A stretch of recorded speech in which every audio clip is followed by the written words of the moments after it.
नमस्कार। खबरों के इस बुलेटिन में तुहाडा स्वागत है। मैं हाँ रमनजीत कौर चहल। हुण पेश ने इस बुलेटिन दियां मुख्य खबरां। विश्व वातावरण दिवस मौके प्रधानमंत्री ने कहा कि साफ ऊर्जा के लाभ पहुंचाए जाने चाहिए ने देश के खेती खेतर तक।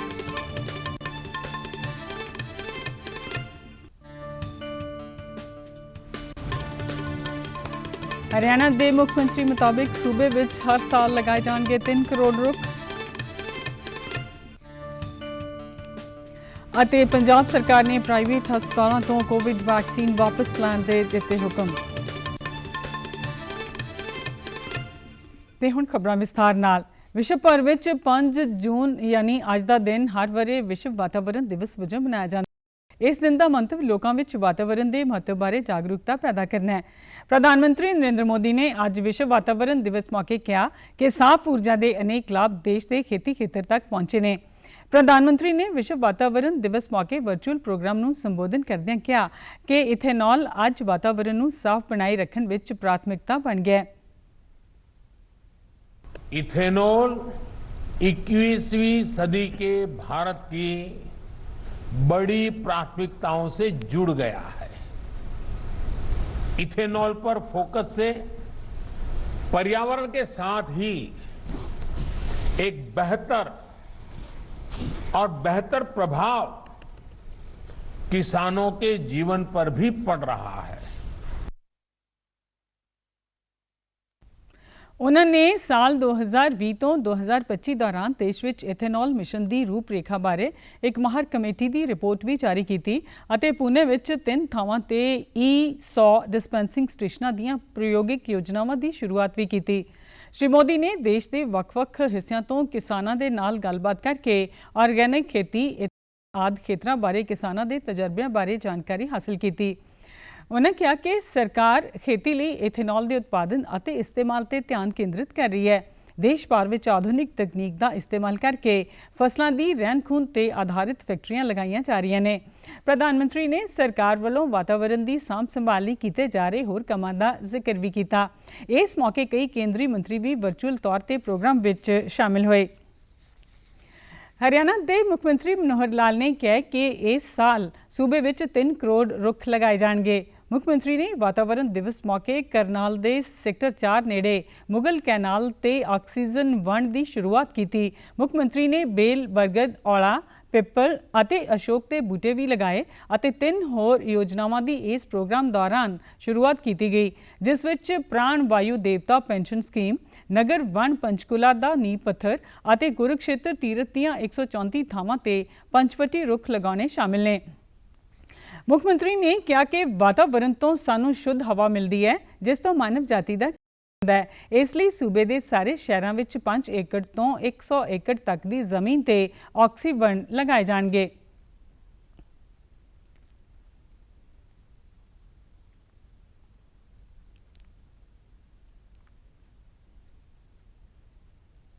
तो ऑक्सीजन के जो प्राणदाता है, ऑक्सीजन का जो हमारी जो प्राणवायु के प्रदाता है वो पेड़ हैं।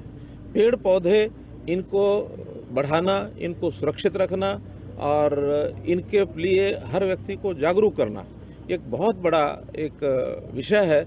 इस विषय को हमने आज जनता के सामने रखा है। आपके माध्यम से मैं हरियाणा की जनता को अपील करता हूं कि पेड़ों को लगाएं, उनको सुरक्षित रखें। मुख्यमंत्री वालों इस मौके सरकार वालों पौधागिरी नाम की स्कीम तहत किए कार्य बारे जानकारी सांझी की गई। उन्होंने कहा कि कोरोना महामारी दौरान रुखों का महत्व होर वध गया है। इसलिए हरियाणा में ऑक्सीवन महाना तहत पेड़ लगाए जाएंगे। उन्होंने कहा कि वन विभाग वालों 3 करोड़ पौधे लगाने का फैसला किया गया है, जिन्हां विचों 2 करोड़ पौधे देसी नस्ल के होणगे। आने वाली पीढ़ियों लिए सुरक्षित और साफ वातावरण देने वास्ते रुख लगाने और वातावरण की सांभ संभाल करना जरूरी है। वातावरण को बचाने में हर एक व्यक्ति का योगदान अहम है। पंचकुला के तकरीबन 84 वरियां के बजुर्ग मदन लाल मित्तल भी वातावरण संबंधी अपना अहम योगदान दे रहे हैं, जो कि एक रिटायर्ड बैंक मैनेजर ने और बूटे लगा के पेंटिंग राही नौजवान पीढ़ी को इस बारे उत्साहित कर रहे हैं। नेचर से ज़्यादा प्यार है। नेचर के बीच में हरियाली भी आ जाती है, पौधे भी आ जाते हैं। इसलिए मैं पौधों का और ये ज़्यादा काम करता हूँ। एक तो इस उम्र में मेरे को टाइम पास हो जाता है और अकेलापन खलता नहीं बिल्कुल। नेचर्स को एंजॉय करें, कुदरत को एंजॉय करें, कुदरत की क्रिएशन को एंजॉय करें। उन्होंने दस्सिया कि कोरोना काल दौरान उन्होंने कुदरत नाल संबंधित तकरीबन 30 पेंटिंग भी बनाई ने। मदन लाल मित्तल ने कहा कि इस समय उन्होंने घर विच तकरीबन 100 पौधे लगे हुए ने ते उन्होंने चंडीगढ़ विच बॉन्साई दियां कई प्रदर्शनियां विच भाग भी लिया।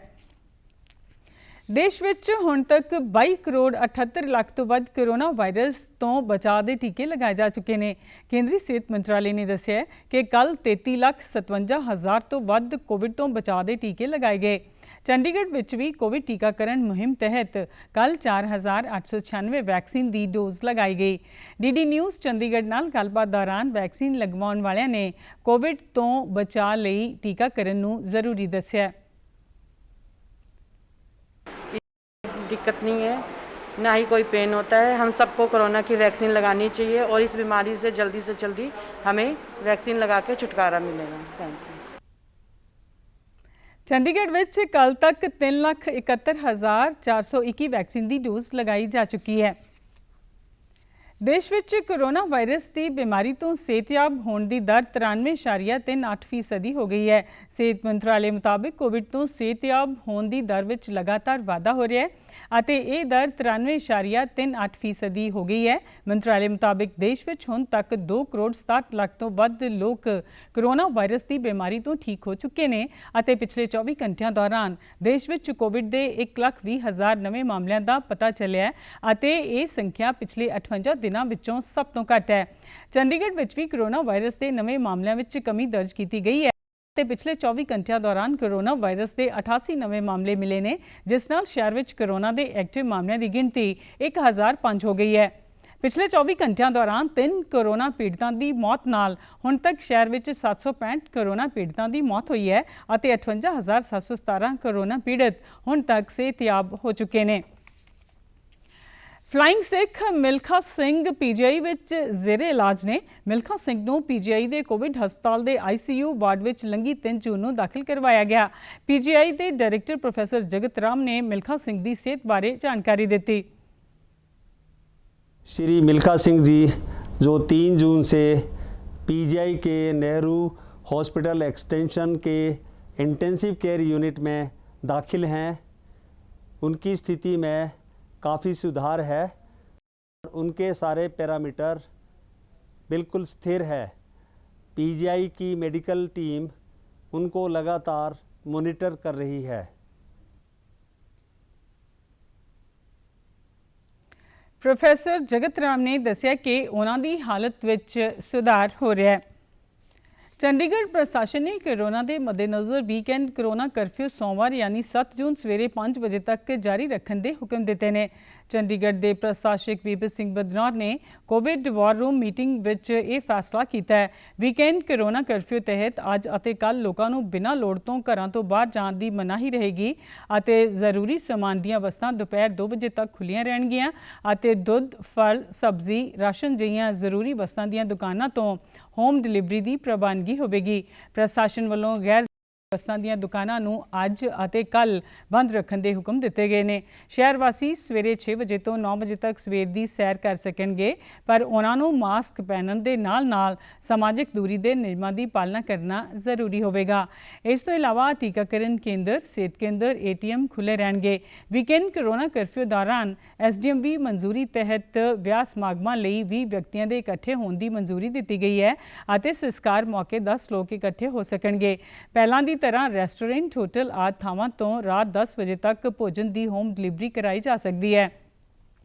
रेलवे स्टेशन बस स्टैंड हवाई अड्डे ते यात्रियों के आउण जाण ते छूट रहेगी। वीकेंड कोरोना कर्फ्यू दौरान अपनी ड्यूटी ते जाने वाले मुलाजम पहचान पत्र आदि दिखा के आ जा सकते हैं। इस तो इलावा कुछ होर हुक्म जारी करदे प्रशासन ने कहा कि वीकेंड कोरोना कर्फ्यू के नियमों की उलंघना करने वालों खिलाफ कानूनी कार्रवाई की जाएगी। ਪੰਜਾਬ ਸਰਕਾਰ ਨੇ ਪ੍ਰਾਈਵੇਟ ਹਸਪਤਾਲਾਂ ਤੋਂ ਕੋਵਿਡ ਵੈਕਸੀਨ ਵਾਪਸ ਲਾਉਣ ਦੇ ਹੁਕਮ ਦੇ ਦਿੱਤੇ ਨੇ। ਮੁੱਖ ਮੰਤਰੀ ਕੈਪਟਨ ਅਮਰਿੰਦਰ ਸਿੰਘ ਦੇ ਦਿਸ਼ਾ ਨਿਰਦੇਸ਼ਾਂ ਤੇ ਪ੍ਰਾਈਵੇਟ ਹਸਪਤਾਲਾਂ ਤੋਂ ਤੁਰੰਤ ਕੋਵਿਡ ਵੈਕਸੀਨ ਵਾਪਸ ਲੈਣ ਦਾ ਹੁਕਮ ਜਾਰੀ ਕੀਤਾ ਗਿਆ ਹੈ। ਸੂਬੇ ਦੇ ਸਿਹਤ ਮੰਤਰੀ ਬਲਬੀਰ ਸਿੰਘ ਸਿੱਧੂ ਨੇ ਜਾਣਕਾਰੀ ਦਿੰਦਿਆਂ ਦੱਸਿਆ ਕਿ ਨਿੱਜੀ ਹਸਪਤਾਲਾਂ ਨੂੰ ਇੱਕ ਸਮੇਂ ਦੀ ਸੀਮਤ ਟੀਕਾ ਖੁਰਾਕ ਮੁਹੱਈਆ ਕਰਵਾਉਣ ਦੀਆਂ ਹਦਾਇਤਾਂ ਵਾਪਸ ਲੈ ਲਈਆਂ ਗਈਆਂ ਨੇ ਅਤੇ 18 ਤੋਂ 44 ਸਾਲ ਉਮਰ ਵਰਗ ਨੂੰ ਸਰਕਾਰੀ ਟੀਕਾਕਰਨ ਕੇਂਦਰਾਂ ਵਿੱਚ ਇਹ ਸਾਰੀ ਵੈਕਸੀਨ ਹੁਣ ਮੁਫਤ ਦਿੱਤੀ ਜਾਵੇਗੀ। ਸਿੱਧੂ ਨੇ ਦੱਸਿਆ ਕਿ ਕੋਵਿਡ ਟੀਕਾਕਰਨ ਲਈ ਸਟੇਟ ਇੰਚਾਰਜ ਦੀ ਜਾਣਕਾਰੀ ਮੁਤਾਬਿਕ ਪ੍ਰਾਈਵੇਟ ਹਸਪਤਾਲਾਂ ਨੂੰ 42,000 ਖੁਰਾਕਾਂ ਵੰਡੀਆਂ ਗਈਆਂ, ਜਿਨ੍ਹਾਂ ਵਿੱਚੋਂ ਸਿਰਫ 600 ਖੁਰਾਕਾਂ ਲੋਕਾਂ ਨੂੰ ਦਿੱਤੀਆਂ ਗਈਆਂ। ਉਹਨਾਂ ਕਿਹਾ ਸਾਰੇ ਸਿਵਲ ਸਰਜਨਾਂ ਨੂੰ ਹਦਾਇਤਾਂ ਜਾਰੀ ਕੀਤੀਆਂ ਗਈਆਂ ਨੇ ਕਿ ਕਿਸੇ ਵੀ ਪ੍ਰਾਈਵੇਟ ਹਸਪਤਾਲ ਨੂੰ ਕੋਈ ਨਵੀਂ ਅਲਾਟਮੈਂਟ ਨਾ ਕੀਤੀ ਜਾਵੇ ਅਤੇ ਪ੍ਰਾਈਵੇਟ ਹਸਪਤਾਲਾਂ ਕੋਲ ਮੌਜੂਦ ਵੈਕਸੀਨ ਦੀ ਖੁਰਾਕ ਤੁਰੰਤ ਵਾਪਸ ਲਈ ਜਾਵੇ। ਮੰਤਰੀ ਨੇ ਕਿਹਾ ਕਿ ਨਿੱਜੀ ਹਸਪਤਾਲ ਹੁਣ ਨਿਰਮਾਤਾਵਾਂ ਤੋਂ ਟੀਕੇ ਦੀ ਸਿੱਧੀ ਸਪਲਾਈ ਪ੍ਰਾਪਤ ਕਰਨਗੇ ਅਤੇ ਨਿੱਜੀ ਹਸਪਤਾਲਾਂ ਵੱਲੋਂ ਟੀਕਾ ਫੰਡ ਵਿੱਚ ਜਮ੍ਹਾਂ ਕੀਤੀ ਗਈ ਰਕਮ ਛੇਤੀ ਹੀ ਵਾਪਸ ਕਰ ਦਿੱਤੀ ਜਾਵੇਗੀ। ਪ੍ਰਧਾਨ ਮੰਤਰੀ ਗਰੀਬ ਕਲਿਆਣ ਅੰਨ ਯੋਜਨਾ ਕੋਰੋਨਾ ਕਾਲ ਵਿੱਚ ਗਰੀਬ ਪਰਿਵਾਰਾਂ ਨੂੰ ਰਾਹਤ ਦੇਣ ਲਈ ਮਦਦਗਾਰ ਸਿੱਧ ਹੋ ਰਹੀ ਹੈ। ਪੀਲੇ ਕਾਰਡ ਵਾਲੇ ਰਾਸ਼ਨ ਕਾਰਡ ਧਾਰਕ ਦਾ ਕੋਈ ਵੀ ਵਿਅਕਤੀ ਆਪਣੇ ਪਰਿਵਾਰ ਲਈ ਅਨਾਜ ਹਾਸਲ ਕਰ ਸਕਦਾ ਹੈ। ਚੰਡੀਗੜ੍ਹ ਵਿੱਚ ਵੀ ਵੱਖ-ਵੱਖ ਕਲੋਨੀਆਂ ਵਿੱਚ ਸਰਕਾਰ ਵੱਲੋਂ ਅਨਾਜ ਵੰਡਣ ਦਾ ਕੰਮ ਕੀਤਾ ਜਾ ਰਿਹਾ ਹੈ। ਡੀਡੀ ਨਿਊਜ਼ ਨਾਲ ਗੱਲਬਾਤ ਦੌਰਾਨ ਅਨਾਜ ਹਾਸਲ ਕਰਨ ਵਾਲਿਆਂ ਨੇ ਇਸ ਨੂੰ ਉਹਨਾਂ ਵਾਸਤੇ ਮਦਦਗਾਰ ਦੱਸਿਆ। मैं धनास में रहती गौरमेंट वालों सानू राशन मिलिया, बहुत बहुत शुक्रिया करते हैं, धन्यवाद करते हैं। ਕੇਂਦਰ ਸਰਕਾਰ ਦੀ ਇਸ ਸਕੀਮ ਤਹਿਤ 80 ਕਰੋੜ ਲੋਕਾਂ ਨੂੰ ਲਾਭ ਹੋਵੇਗਾ ਅਤੇ ਇਸ ਯੋਜਨਾ ਨੂੰ ਸ਼ੁਰੂ ਕਰਨ ਲਈ ਲਾਭਪਾਤਰੀਆਂ ਵੱਲੋਂ ਕੇਂਦਰ ਸਰਕਾਰ ਦਾ ਧੰਨਵਾਦ ਕੀਤਾ ਜਾ ਰਿਹਾ ਹੈ। ਕੋਵਿਡ-19 ਦਾ ਖਤਰਾ ਅਜੇ ਟਲਿਆ ਨਹੀਂ ਹੈ, ਇਸ ਲਈ ਸਭ ਨੂੰ ਬੇਨਤੀ ਹੈ ਕਿ ਬਾਹਰ ਜਾਣ ਵੇਲੇ ਮਾਸਕ ਜ਼ਰੂਰ ਪਾ ਕੇ ਰੱਖੋ, ਜ਼ਰੂਰੀ ਸਮਾਜਿਕ ਦੂਰੀ ਬਣਾ ਕੇ ਰੱਖੋ ਅਤੇ ਆਪਣੇ ਹੱਥ ਵਾਰ-ਵਾਰ ਸਾਬਣ ਨਾਲ ਧੋਵੋ ਜਾਂ ਸੈਨੀਟਾਈਜ਼ਰ ਦੀ ਵਰਤੋਂ ਕਰੋ। ਅਤੇ ਤੁਸੀਂ ਸਾਡੇ ਸਮਾਚਾਰ YouTube channel DD news Chandigarh, Facebook DD news Chandigarh ਅਤੇ Twitter handle DD news CHD ਤੇ ਵੀ ਦੇਖ ਸਕਦੇ ਹੋ। ਇਸ ਦੇ ਨਾਲ ਹੀ ਖਬਰਾਂ ਦਾ ਬੁਲੇਟਿਨ ਖਤਮ ਹੁੰਦਾ ਹੈ। ਆਗਿਆ ਦਿਓ। ਹੁਣ ਮੈਂ ਸਟੂਡੀਓ ਤੋਂ ਬਾਹਰ ਜਾ ਰਹੀ ਹਾਂ। ਮੈਂ ਮਾਸਕ ਪਾ ਲਿਆ। ਤੁਸੀਂ ਵੀ ਘਰ ਤੋਂ ਬਾਹਰ ਜਾਣ ਸਮੇਂ ਆਪਣਾ ਮਾਸਕ ਜ਼ਰੂਰ ਪਾਓ। ਨਮਸਕਾਰ।